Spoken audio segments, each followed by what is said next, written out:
nós vamos dando início à nossa partilha desta noite. O tema a quaresma, ou as quaresmas, melhor falando no plural, da vida de São Francisco de Assis.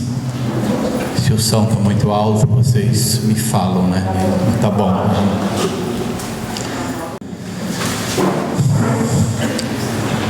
Então, em primeiro lugar, a gente quer dar as boas-vindas a todos e a todas para essa nossa partilha, reflexão e ao mesmo tempo uma noite de formação, porque nós estamos numa paróquia franciscana. Nosso padroeiro é São Francisco de Assis, e nada melhor do que nós inteirarmos cada vez mais da mística, deixar-nos embebedar, né, da mística de São Francisco, para podermos assim também na prática da nossa vivência litúrgica, na nossa vivência paroquial, também na nossa vivência familiar, podermos assim nos enriquecer a partir da espiritualidade franciscana. E foi me pedido esse tema, né, porque estamos num tempo quaresmal, o tema as quaresmas de São Francisco de Assis, né? E na verdade, ao pedirem esse tema, acabei mexendo no vespeiro, porque vieram tantas coisas, né? Vieram tantas coisas,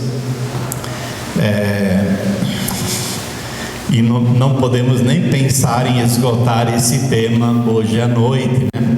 Mas então, em primeiro lugar, é importante nós termos assim um olhar sobre o desenvolvimento das quaresmas, como eles foram acontecendo assim ao longo da história da igreja, e que depois assim foram praticadas também por São Francisco. Francisco vive então as quaresmas da igreja, as grandes quaresmas da igreja, mas ele também cria para a sua devoção pessoal outras quaresmas. Já vamos ver daqui a pouco, então isso é muito importante. A partir do século II da história da igreja, nós temos conhecimento que se iniciou um período de preparação para a Páscoa, precedida por alguns dias de jejum. Do início foi só um dia de jejum, depois 2 dias de jejum, 7 dias de jejum, como preparação para a Páscoa do Senhor. Então nós não vamos encontrar um tempo quaresmal já logo na vida dos Atos Apóstolos. Então a história da quaresma, ela foi entrando lentamente, né? Depois passou-se para 3 semanas e por fim 40 dias, inspirados exatamente nos 40 dias que nosso Senhor Jesus Cristo viveu, ou fez a sua preparação para iniciar a vida pública. Então hoje, esse tempo quaresmal que São Francisco chama de quaresma maior da igreja, tem 46 dias desde a quarta-feira de cinzas, mas na verdade 40 dias de jejum permanecem, porque domingos, os 5 domingos da quaresma, depois nós temos o domingo da paixão, né, que não contam a princípio como dias de jejum, porque domingo é sempre o dia do Senhor, mas não vamos entrar aqui nesses detalhes.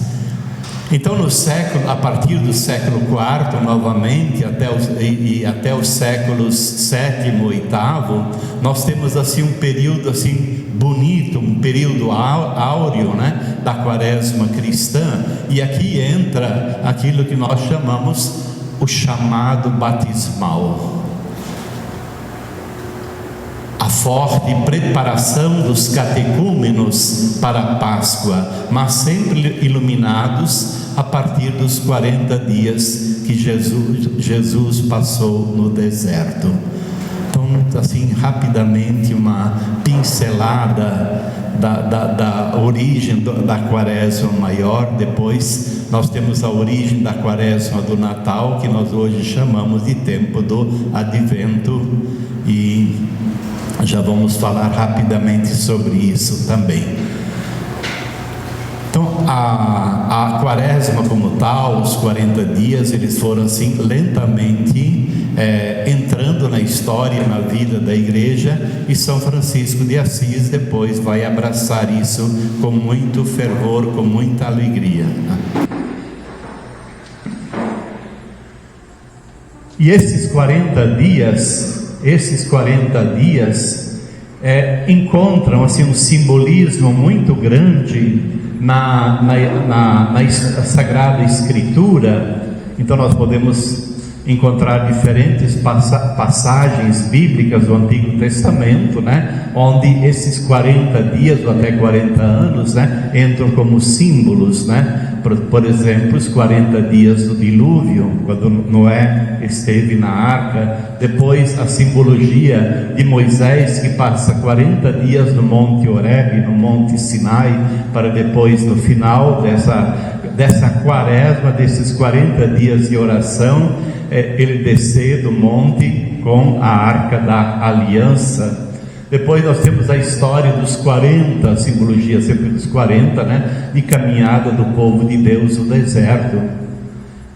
Também vemos a história do profeta Elias, que caminha durante 40 dias no deserto até o Monte Horebe, é o Monte Sinai também, onde ele vai fazer a experiência de Deus. Depois nós temos também como exemplo os 40 dias da pregação penitencial de Jonas aos ninivitas, né? Jonas prega por 40 dias na cidade de Nínive, uma cidade muito grande, né? Se vocês não se converterem, Nínive será destruída, né? Então o povo fez lá um ritual de jejum, de impor cinzas e assim por diante, né? E enfim, nós nos deparamos com talvez a consagração desses 40 dias que nós encontramos no Evangelho, os 40 dias que Jesus passa no deserto. E é interessante, entra aqui também um pouco a dimensão do batismo. Depois que ele foi batizado por João Batista no Rio Jordão, ele vai para o deserto, onde nós lemos também no início da quaresma as tentações de Jesus, né? As tentações. Então o deserto, todos eles praticamente passam nesse tempo quaresmal, nesse tempo assim de encontro, de confronto com Deus, passam também por provocações humanas, as fragilidades humanas também emergem ou vêm à tona. Então esse empenho da quaresma se transforma como um sinal sagrado, um sacramento do tempo. Então nós estamos agora vivendo o tempo quaresmal de preparação para a Páscoa. Então nós podemos dizer assim que esse tempo é um sinal sagrado.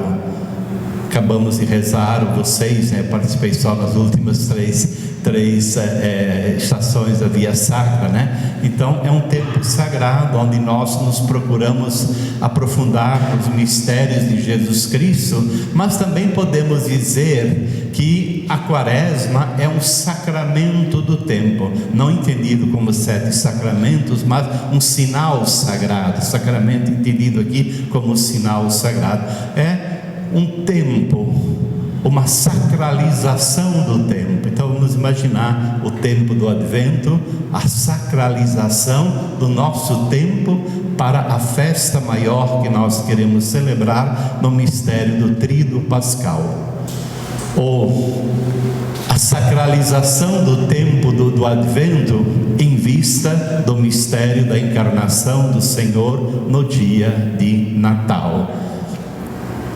E isso nós rezamos no primeiro domingo da quaresma, de uma maneira muito bonita.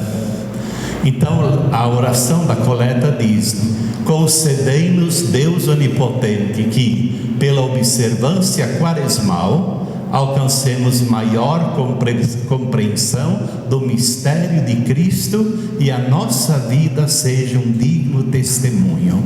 E aqui então acho que está todo o segredo, uma grande chave de leitura para nós podermos vivenciar bem todo o tempo, todas as quaresmas que nós fazemos na nossa vida.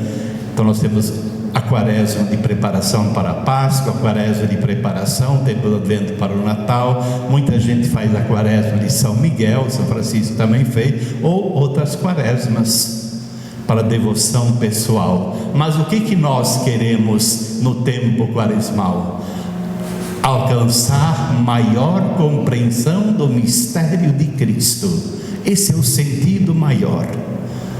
Então, nesse tempo, por exemplo, se a gente acompanha a liturgia dominical, que riqueza, como a gente assim cada vez mais vai mergulhando para dentro do mistério não só do dia da Páscoa, mas de toda a celebração do tríduo pascal. Então, com especial destaque também as pessoas que se preparam para o batismo. Então, na verdade, o tempo quaresmal, que depois Francisco vai viver, ele é vivenciado por toda a igreja. É toda a igreja que está envolvida nesse tempo quaresmal.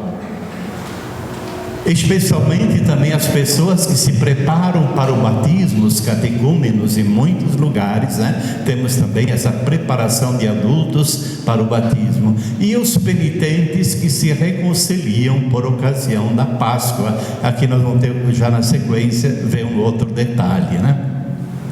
Então, em primeiro lugar, toda a igreja, todos nós, nesse tempo quaresmal, nós nos renovamos espiritualmente por aquela chamada feita na quarta-feira de cinzas, né? A oração, o jejum e a esmola ou a caridade, né?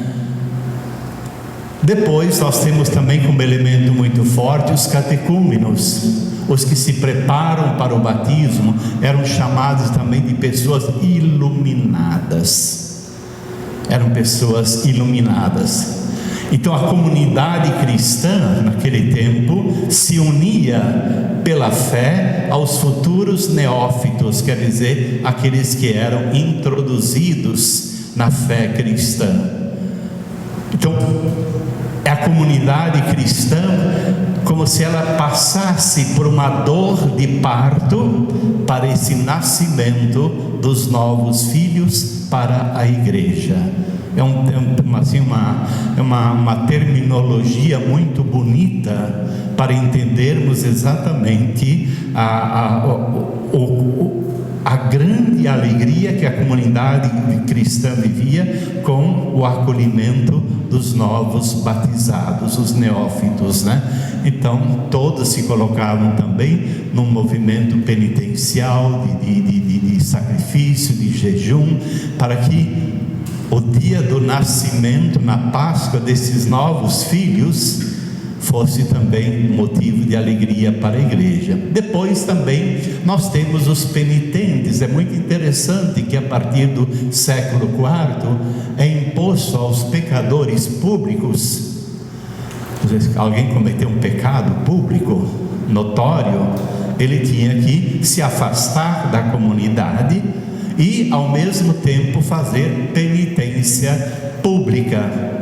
E haviam até livros penitenciais: para tal pecado, tal penitência, para esse pecado, tal penitência. E muitas vezes tem até um livro que eu tinha, né, que o título se chamava A Pão e Água. Então, por tantos dias, viver à base de pão e água, até novamente ser, diga assim, engajado na comunidade cristã. Mas depois também tudo isso virou um negócio. Tinha gente que pagava terceiros para fazer penitência no lugar. E aí esculhambaram esse sentido, né?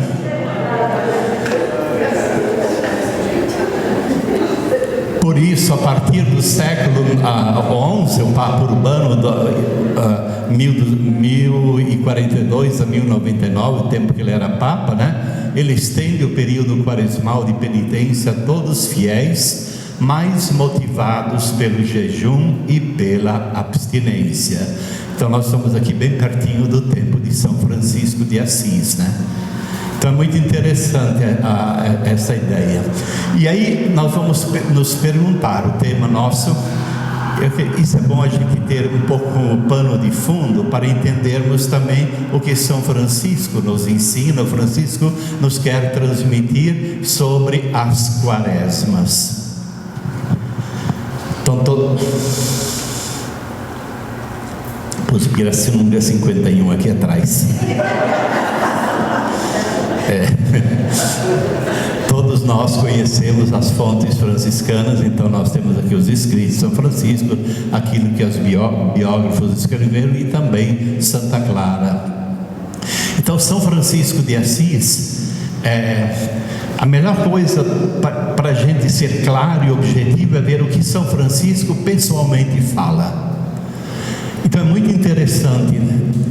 Lá na igreja tem um presépio e também tem o quadro da regra, que nós estamos celebrando exatamente os 800 anos desse evento, né? Então São Francisco, aqui na regra bulada de 1223, assim orienta a ordem dos frades menores: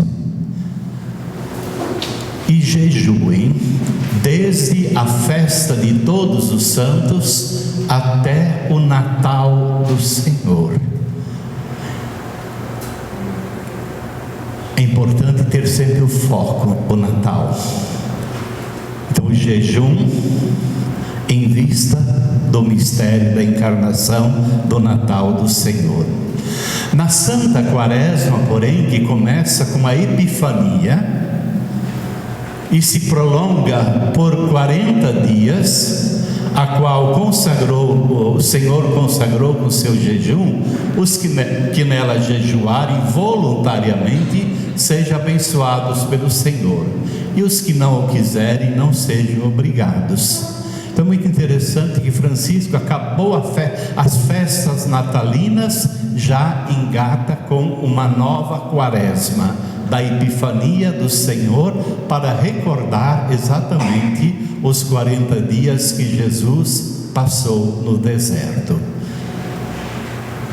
Não tem nada a ver com esse tempo quaresmal de preparação para a Páscoa ainda. Então praticamente são três quaresmas quase que seguidos que Seráfico Pai São Francisco fazia, né? E aí na sequência ele diz na regra não bulada, capítulo 3, jejuem porém na outra quaresma, né, que se estende até a ressurreição do Senhor. Quer dizer, novamente ele aponta para onde? Páscoa, a ressurreição. Então o sentido da quaresma não é a quaresma pela quaresma, mas o sentido da quaresma é exatamente essa caminhada penitencial em preparação para a Páscoa do Senhor. Em outros tempos, não sejam obrigados ao jejum corporal. Então nós temos aqui uma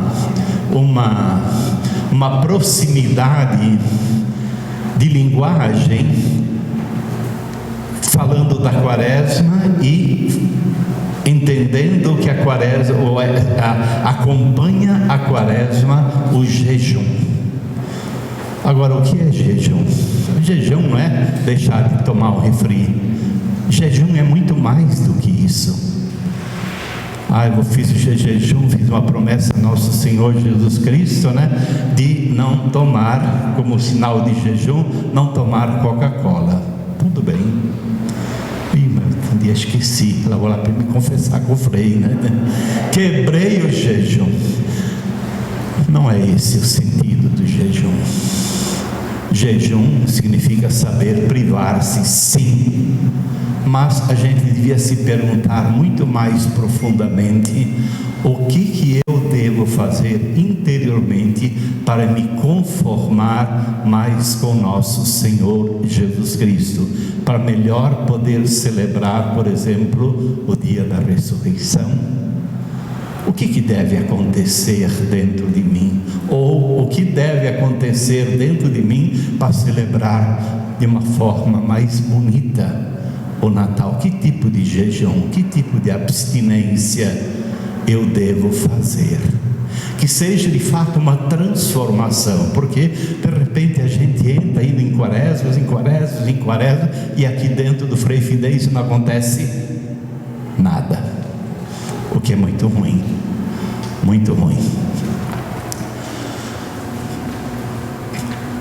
Pouco antes, na regra não bulada,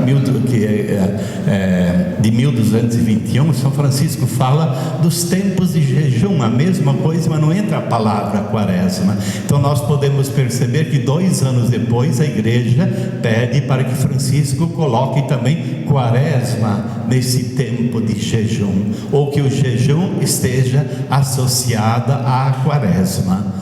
Então ele diz: e todos os frades igualmente jejuem, desde a festa de todos os santos até o Natal.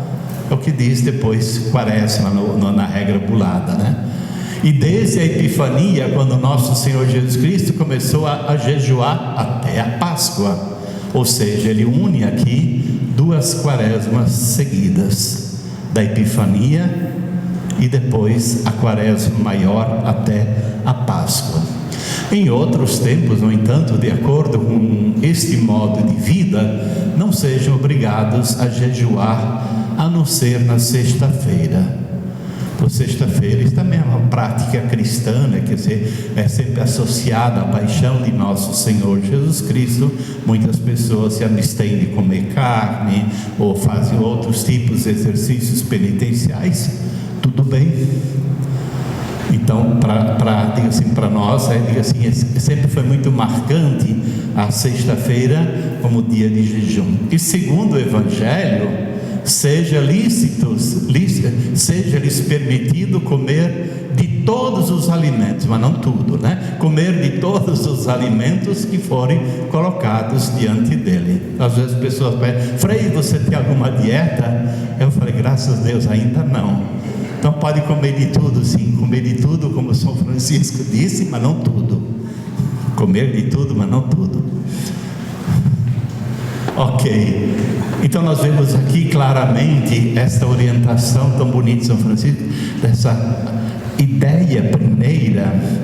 A festa, ela é preparada com um jejum. E como isso tem sentido? Por que jejum? Porque quando chegar o dia da festa, eu tenho que sentir fome. E a festa tem graça. Imagina comer picanha todos os dias e no dia da festa vem o quê? Picanha. Perdeu a graça. Então é o sentido exatamente do tema do jejum. Então eu me abstenho de alimentos para exatamente a alma, o espírito sentir fome, sede da festa do Senhor Jesus. Então, assim como o meu corpo tem a necessidade da alimentação e precisa da alimentação, anseia por um alimento maior, claro, daqui a pouco vai dizer, pode duplicar os pratos do dia, né? Então, como o corpo anseia por um alimento maior, também o espírito, a alma, o coração, através de 40 dias, vai se preparando para a grande fome da festa maior. E aí a festa tem sentido, a festa tem significado. Quando a gente era pequeno, assim, lá na roça, chocolate era só no Natal e na Páscoa, né? Hoje em dia você esbarra no primeiro estante que tem no supermercado, já tem um monte de chocolate aí, já perdeu a graça, né? Na regra de Santa Clara, no capítulo 5, ela diz uma coisa muito interessante ali. Na quaresma de São Martinho e na quaresma maior, ninguém fale no locutório, clausura, né, as irmãs, a não ser ao sacerdote para confessar ou por outra necessidade manifesta, o que está reservado à prudência da abadesa ou à sua vigária. Mas eu queria chamar a atenção para aquilo que também é uma compreensão na vida de Santa Clara, muito próximo a São Francisco. Então, na quaresma de São Martinho, que quaresma era essa? Não era preparação para a festa de São Martinho, mas na verdade a festa, a quaresma que começa após a Epifania do Senhor, porque São Martinho de Tours celebrava 11 de fevereiro. Então, a partir dali começa esse tempo quaresmal para celebrar a festa maior. E um dia a companheira de Santa Clara, Inês de Praga, perguntou a Santa Clara: Clara, o que São Francisco te orientou acerca do jejum?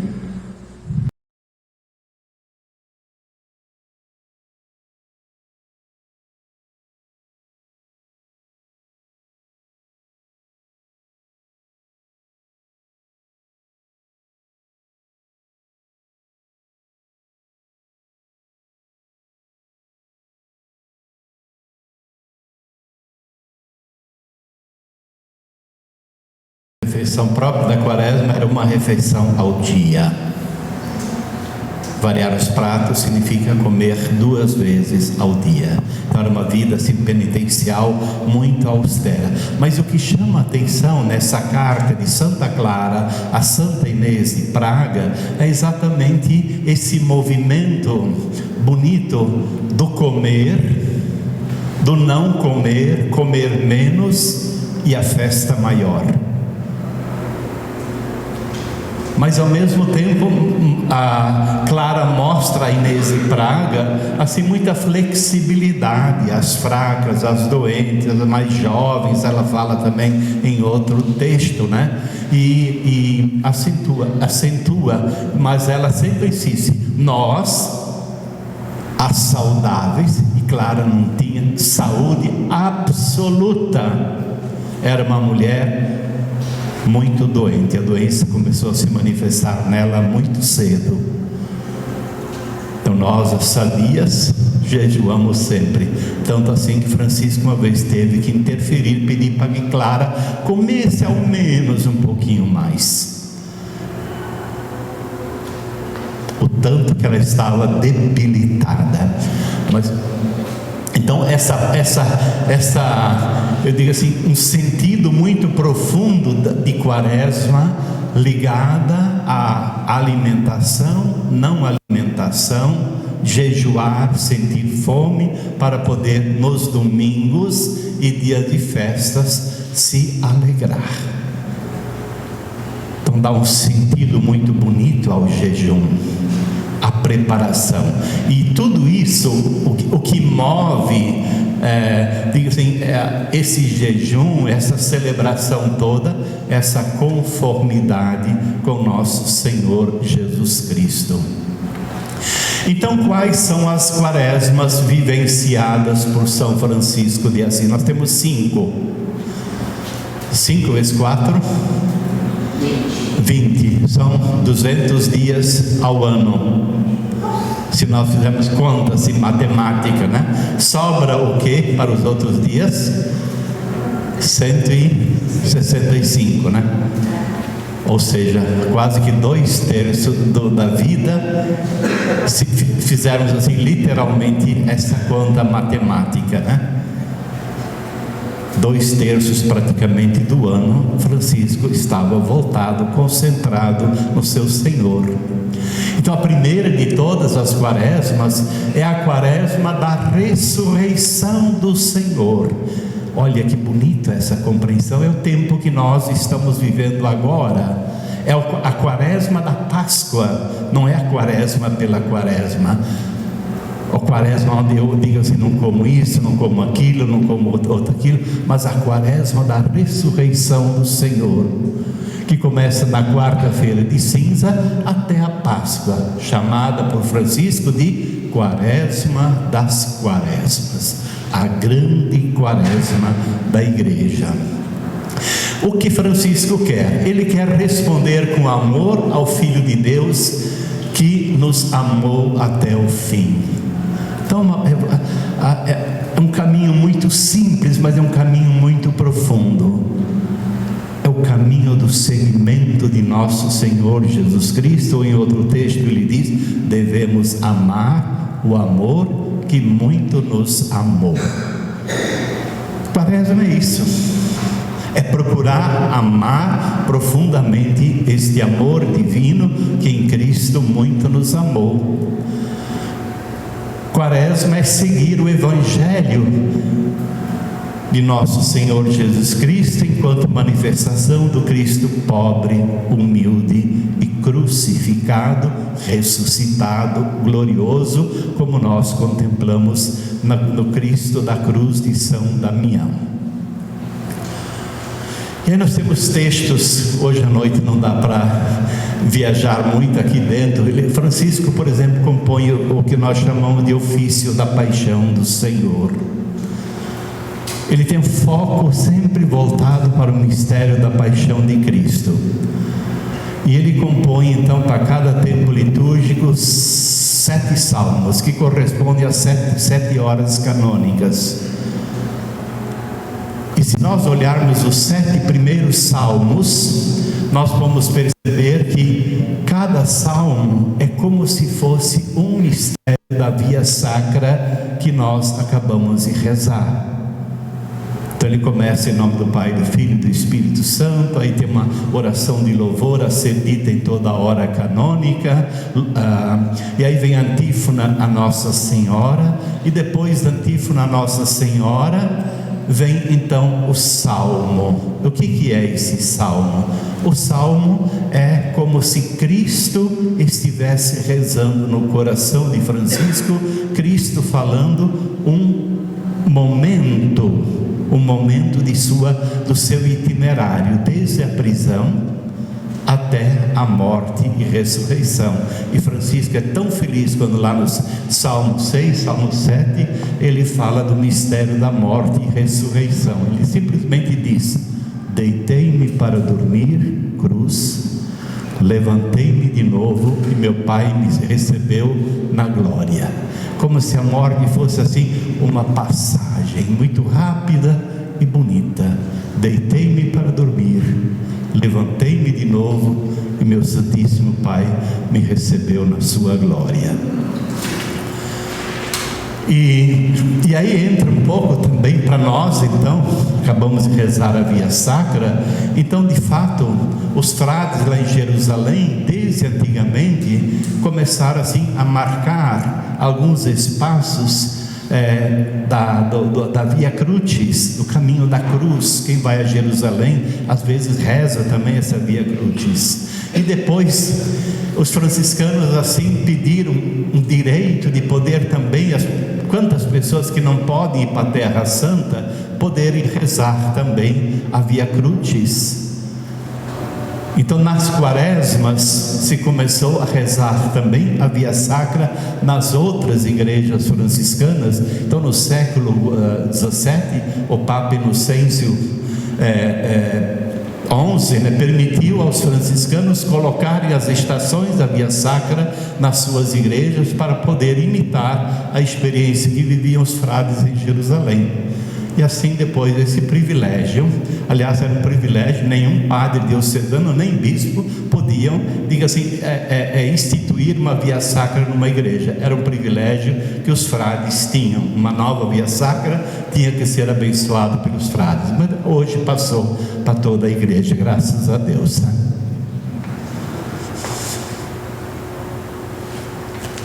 Então nós temos esse primeira quaresma. A segunda quaresma, nós vamos agora para a Gruta de Grétio. Também neste ano nós estamos celebrando os 800 anos do mistério do Natal de Grétio, ou a quaresma encarnação, que vai da festa de todos os santos até o Natal do Senhor. Muito interessante aqui também, como a outra quaresma maior, no século V, São Perpétuo, que era bispo de Tours, estabeleceu um jejum de 3 dias antes do nascimento do Senhor. Então começa sempre com um pequeno jejum de preparação para a festa. Ainda no século V surge a quaresma de São Martinho, que era um jejum de 40 dias de preparação para o Natal do Senhor. Então começa assim lentamente a se transformar 3 dias de jejum para uma preparação maior para a festa do Natal do Senhor. Então celebrava solenemente a festa de São Martinho, e na sequência vinha a grande preparação, 11 de novembro, preparar, digo assim, o grande Natal do Senhor. E nós temos então essa vivência tão sagrada, tão bonita, que nós queremos ainda explorar um pouco esse ano, que é exatamente os 800 anos do presépio de Gretchen. Esse é o sentido da gente ter também ali na igreja, né, um presépio que não foi esquecido no Natal, né? Então é para recordar a todos nós esses 800 anos desse primeiro. Então, primeiro Natal, o Natal de Gretchen. Então Francisco passou uma quaresma num eremitério, depois queria celebrar profundamente o Natal do Senhor num eremitério ali perto. Aí vem então, não podemos entrar nos detalhes, a terceira quaresma. A terceira quaresma é aquela que eu falei antes da Epifania, que vai de 7 de janeiro dia 6, era sempre oficialmente o dia da Epifania do Senhor, 6 de janeiro, até 15 de fevereiro. Com essa quaresma, São Francisco queria viver um tempo especial entre o Natal e a ressurreição. É como se fosse uma ponte entre o mistério da encarnação, Natal, e o mistério da paixão, Semana Santa. Então institui também, coloca ali essa outra quaresma que ele chama quaresma da Epifania, um elo entre o Natal e a Páscoa, né? Então ele recorda também esse tempo sagrado na regra. Pois o São Boaventura, ele vai dizer, uma de suas devoções particulares era, durante 40 dias que seguem a Epifania, que é tempo de retiro de Cristo no deserto, procurar a solidão e, oculto em sua cela, dedicar-se ininterruptamente à oração e ao louvor de Deus, observando um jejum rigoríssimo. Então, passava a festa de Natal, entra de novo no jejum. Adiante, a quarta quaresma, que é mais popular, conhecida de nós, é a quaresma de São Miguel Arcanjo. E a origem, portanto, dessa quaresma, hoje muito divulgada também no Brasil, em tantos lugares, né? Que começa justamente 15 de agosto, com a festa da Assunção de Nossa Senhora, até o dia 29 de setembro, a festa do Santo. Essa quaresma era uma quaresma pessoal de Francisco. Não havia na igreja essa quaresma de São Miguel. Não havia, não existia. É uma invenção de São Francisco, e hoje tão divulgada, tão propagada, e às vezes até um pouco meio distorcida. O São Miguel matando tudo quanto é inimigo possível e impossível, né?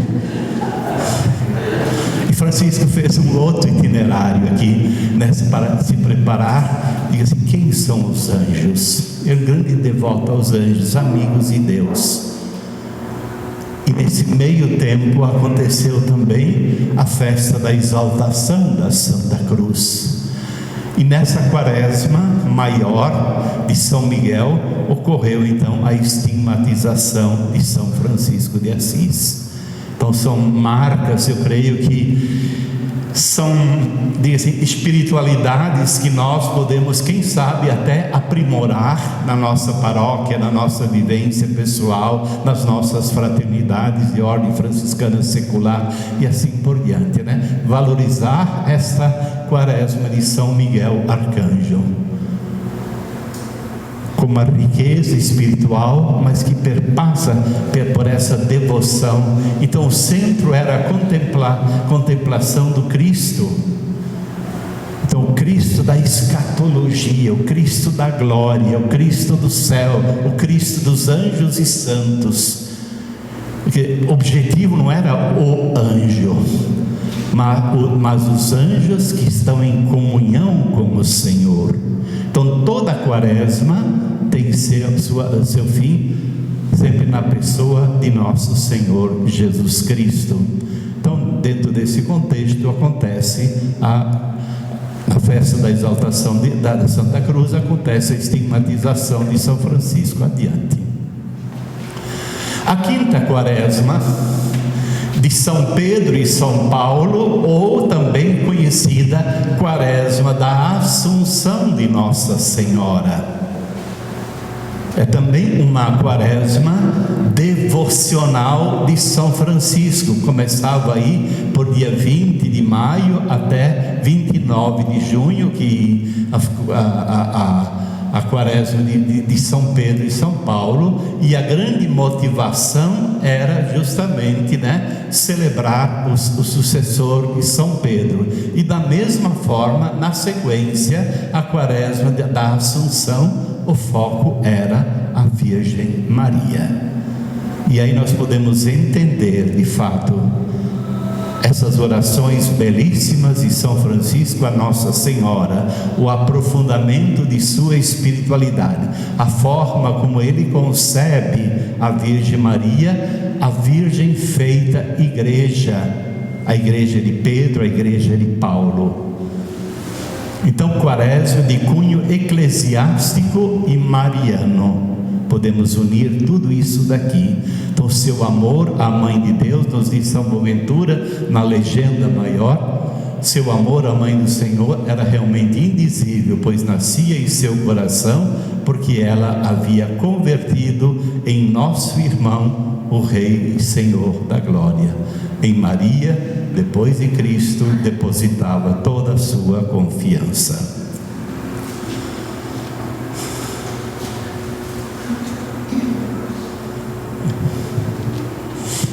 Aí faltou uma coisa, no começo. O que nos ensinam as quaresmas de São Francisco, Acabei há pouco de escrever isso daqui. Então, acho que a primeira coisa, a grande temática ou a grande questão de fundo, que essas quaresmas de São Francisco, nelas ele quer reviver todos os mistérios de Cristo através de uma preparação quaresmal. Mistérios que celebramos ao longo do ano litúrgico, desde a encarnação, natividade, até a ascensão, Pentecostes.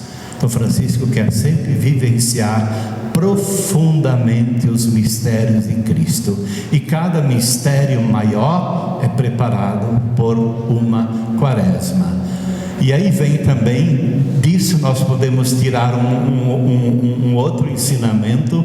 Francisco quer contemplar o Cristo por inteiro. Como Clara de Assis, esse Cristo por inteiro significa contemplá-lo na pobreza da encarnação, Natal, na humildade da vida pública, o Filho do Homem não tinha onde reclinar a cabeça, e o amor incondicional da paixão. Clara diz: princípio do espelho, meio do espelho, o alto do espelho, como um itinerário, como um caminho de aperfeiçoamento, Toda a espiritualidade, a gente não colocou aqui porque daria um outro tema longo, A espiritualidade da cruz de São Damião. Aquele crucifixo de São Damião, o Cristo glorioso, está presente, é consequência também dessa meditação profunda dele, do mistério de Cristo nas suas diferentes dimensões. Então Francisco ele não apenas se contenta em viver a chamada grande quaresma de preparação para a Páscoa, ou do Advento em preparação ao Natal, mas criou outras quaresmas para distanciar-se do mundo e permanecer a sós com Deus, com o ardente desejo de conversão. São Boaventura diz o seguinte na legenda maior, capítulo 13: o angélico Francisco não se cansava enquanto estivesse à procura de bem, ou descia até os homens, ou subia até Deus. Esse era o movimento permanente de Francisco. Então não celebra apenas as duas grandes quaresmas, mas cria outras quaresmas para se desligar um pouco do barulho do mundo e para na solidão descolar dos pés e do corpo a poeira que foi se grudando no andar apostólico. Outra questão muito importante: as quaresmas são tempos favoráveis destinados à penitência e conversão para vivermos em profundidade a graça batismal. Às vezes a gente esquece isso. Eu acho que é muito esquecido. Faz tantos exercícios, mas o exercício maior de todas as quaresmas, de todos os tempos litúrgicos, é sempre revigorar em nós a graça batismal. E aí entra, por exemplo, a mortificação. O que significa mortificação? Se Cristo um dia assumiu a carne humana menos o pecado, Ele convida-nos a viver segundo o Espírito, não segundo a carne, o meu eu, o meu corpo, mas segundo o Espírito. Passar do velho homem ao homem novo. Isso é quaresma, isso é viver tempo de quaresmal, passar sempre do velho Adão ao novo Adão, ou passar da nossa, diga assim, no nosso processo de mortificação através de jejuns e vigílias, para poder nos elevar de novo à grandeza humana. Francisco diz: olha, considera a grandeza do que Deus te colocou neste mundo, formando-te e criando a sua imagem e semelhança. Ou seja, mortificação significa passar, isso achei interessante, né? Passar da nossa animalidade, da nossa bestialidade, né? Para a espiritualidade.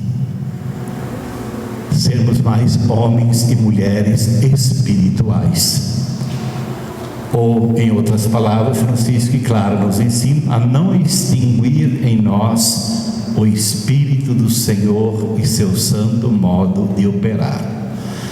E aí também a quaresma significa entrar para o deserto, nos recolher um pouco mais, subtrair-se do rumor dos homens do mundo para refugiar-se nos bosques, nas grutas, para contemplar o Criador. Ou seja, Francisco, quando se recolhe, se retira, ele cria uma profunda comunhão com a criação, com a vida, que nós hoje cantamos na encíclica Laudato Si, Fratelli Tutti, também a criação. Então Francisco aprende nas grutas, nos ermos, no recolhimento, ele aprende a contemplar o sol, a natureza, os pássaros, até o irmão Falcão, que veio sempre acordá-lo na hora certa, no monte Alverne, né? Da estigmatização. Depois toda a dimensão também da pobreza de Francisco. A quaresma significa distanciar-se da posse das coisas. Acho que é uma grande provocação para o nosso tempo, né?